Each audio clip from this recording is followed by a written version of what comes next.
Mes chers compatriotes, je veux rendre hommage aux Français qui se sont déplacés bien plus nombreux pour voter.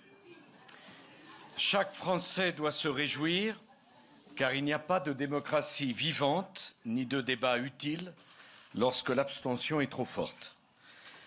Je veux également remercier les millions d'électeurs, quelle que soit leur appartenance politique, qui se sont portés au premier tour et bien plus encore au second sur les listes des Républicains et du centre.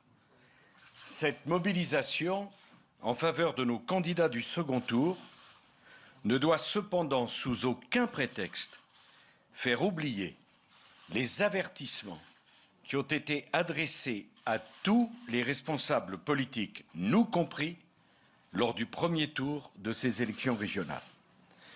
L'unité dans la famille des Républicains, l'union avec le centre, le refus de toute compromission avec les extrêmes ont permis ces résultats. Ces principes doivent rester les nôtres dans l'avenir. Je veux souligner, s'agissant de l'unité et de l'union, qu'elles ne peuvent pas être de circonstance, mais traduire la volonté déterminée de tous les responsables de l'opposition d'avancer ensemble vers les prochaines échéances. Il nous faut maintenant prendre le temps de débattre au fond des choses, des grandes questions qui angoissent les Français, qui attendent de nous des réponses fortes, précises et qui nous engagent. Je pense à l'Europe, à la politique économique, au chômage de masse, à notre sécurité, à la façon dont est organisée l'éducation de nos enfants, à l'affirmation de notre identité. Ce serait une grave erreur de passer, comme trop souvent, d'une élection à une autre, comme si les Français ne nous avaient rien dit. Ces débats approfondis seront notre priorité pour les mois qui viennent.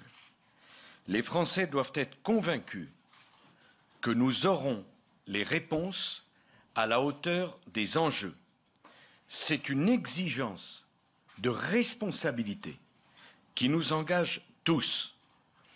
L'heure est plus que jamais au travail collectif au service de la France. Notre devoir et notre responsabilité, c'est de lui donner le meilleur de nous-mêmes. Je consacrerai à cette tâche indispensable toute mon énergie. Bien sûr, mes félicitations iront à tous ceux des nôtres qui auront désormais la responsabilité de diriger une région. À l'heure où je vous parle, nous ne savons pas exactement leur nombre, mais qu'ils sachent que nous sommes fiers de la campagne qu'ils ont engagée et des résultats qu'ils ont su rassembler sur leur nom. Mes chers compatriotes, vive la République et vive la France.